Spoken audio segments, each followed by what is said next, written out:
Hello friends, स्वागत है आपका आपके अपने यूट्यूब चैनल यूपी एजुकेशन में। आज हम पढ़ेंगे कक्षा 6 की संस्कृत का पाठ 14, जिसका नाम है रक्षाबंधनम। इसके हम संपूर्ण पाठ को पढ़ेंगे। सबसे पहले हम इसके शब्द अर्थ को पढ़ते हैं। इसका पहला शब्द अर्थ है पूर्णिमायाम तिथौ। इसका अर्थ होगा पूर्णिमा तिथि को। स्नाजानाम, इसका अर्थ होगा अपने छोटे भाइयों के। अग्रजः, इसका अर्थ होगा पहले जन्मे हुए। बध्यंती, इसका अर्थ होगा बांधते हैं। या कापी का अर्थ होगा जो कोई। यस्य कस्यापि का अर्थ होगा ना किए जाने वाले कर्मों को। निषिद्ध कार्याणि का अर्थ होगा जिनको नहीं किया जाना चाहिए। अनुस्मरन्ति का अर्थ होगा याद करते हैं। प्रायश्चितम का अर्थ होगा किए गए निषिद्ध कर्मों का परिशोधन। अगला होगा अनुलेपन का होगा बाद में लेपन करना। असत्य कार्याणि का होगा अनुचित कार्य। खलु का होगा निश्चय ही। संस्कृत दिवस रूपेणो दोषितः, इसका अर्थ होगा संस्कृत दिवस के रूप में घोषित। अब इसके पाठ की हिंदी अनुवाद को पढ़ते हैं। पहला इसका हिंदी का अर्थ होगा रक्षाबंधनम पर्व से लेकर करोती तक। इसका हिंदी अनुवाद होगा रक्षाबंधन पर्व श्रावण मास की पूर्णिमा तिथि में होता है। इस तिथि में बहनें अपने छोटे भाइयों और बड़े भाइयों के दाहिने हाथों पर रक्षा सूत्र राखियां बांधती हैं। बहनें भाइयों को, छात्र को, देश के नागरिक सैनिकों को राखियां बांधकर एक दूसरे की रक्षा करने का संकल्प लेते हैं। इस दिन जो कोई भी लड़की जिस किसी भी पुरुष के हाथ में राखी बांधती है, वह पुरुष उस लड़की के प्रति भाई जैसा व्यवहार करता है। अगला अर्थ होगा भारत से लेकर अखरोट तक। इसका हिंदी अनुवाद होगा भारत के मध्यकाल के इतिहास में रक्षाबंधन है। चित्तौड़ नगर की हिंदू रानी कर्मवती ने हुमायूं नाम के मुसलमान शासक को अपना भाई मानकर उसके पास राखी भेजी। उस सम्राट हुमायूं ने राखी स्वीकार करके उस कर्मवती के सम्मान की रक्षा की। गुजरात दरारिश के साथ युद्ध में हुमायूं चित्तौड़ नगर की सहायता की। अगला अर्थ होगा रक्षाबंधन दिवस से लेकर बहन आती तक। इसका हिंदी अनुवाद होगा रक्षाबंधन के दिन ही उपाकर्म संस्कार का भी विधान है। इसके लिए धार्मिक लोग पुरोहित के साथ नदी किनारे या पवित्र तालाब जाते हैं। वहाँ पूरे वर्ष किए गए निषिद्ध कार्यों को, जो कि करने नहीं चाहिए थे पर किए गए, याद करते हैं और फिर से वे असत कार्य, निषिद्ध कार्य ना हो ऐसा प्रायश्चित करते हैं। वह औषधियों का अनुलेपन करके जल में बहुत कई बार स्नान करते हैं।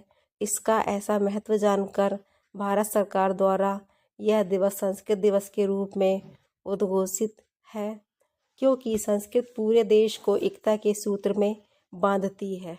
इसका अगला होगा एक पद में उत्तर दीजिए। इसका पहला प्रश्न है रक्षाबंधन पर्व श्रावण मासस्य कस्याम तिथौ भवति। इसका उत्तर होगा पूर्णिमायाम। कहा वाला है श्रावणी पर्वणि हिंदू जना के साम पूजनम कुर्वन्ति। इसका उत्तर होगा सप्तर्षीणाम। गा वाला है भगिन्यः स्वानुजानाम अग्रजानच दक्षिण हस्तेषु करानि बघ्नन्ति। इसका उत्तर होगा रक्षा सूत्राणि। घा वाला है हिंदू रागी कर्मवती कस्य पार्श्वे रक्षा सूत्रम प्रेषितवती। इसका उत्तर होगा हुमायूं शासकस्य पावेन। अगला है एक वाक्य में उत्तर दीजिए। इसका पहला प्रश्न होगा हुमायूं सम्राट रक्षा सूत्रम स्वीकृत्य किम अकरोत्। का उत्तर होगा हुमायूं सम्राट रक्षा सूत्रम स्वीकृत्य कर्मवत्य सम्मान रक्षाम अकरोत्। खा वाला है रक्षाबंधन दिवसे एव कस्य संस्कारस्य विधानमस्ति। इसका उत्तर होगा रक्षाबंधन दिवसे एव उपाकर्म संस्कारस्यापि विधानमस्ति। अगला प्रश्न है भारत शासनेन अयं दिवस केन रूपेणो दृढ़ घोषिता। इसका उत्तर होगा भारत शासेन। अयम दिवसः संस्कृत दिवसः रूपेणो द्वोषिता अस्ति। अगला प्रश्न है रक्षाबंधन दिवसे कस्या भाषाया दिवसो भवति। इसका उत्तर होगा रक्षाबंधन दिवसे संस्कृत भाषाया दिवसो भवति। अगला प्रश्न है स्तंभ का को खा से मिलान करना है।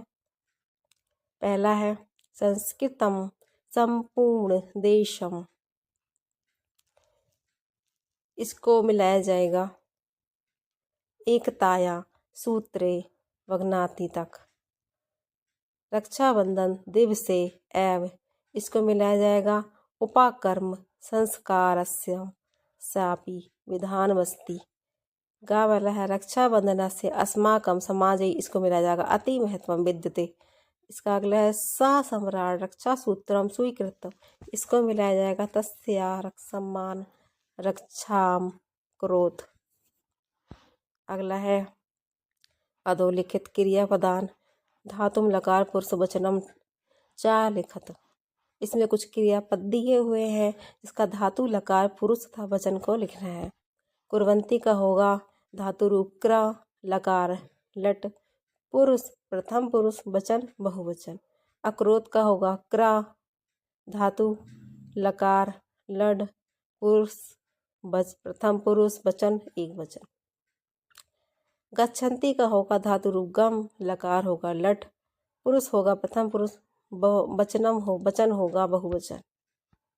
भवेयु का होगा धातु रूप भू लकार होगा विधिलिंग पुरुष होगा प्रथम पुरुष वचन होगा बहुवचन। अगला है अधोलिखित पदाना विभक्ति विचरम लिखत।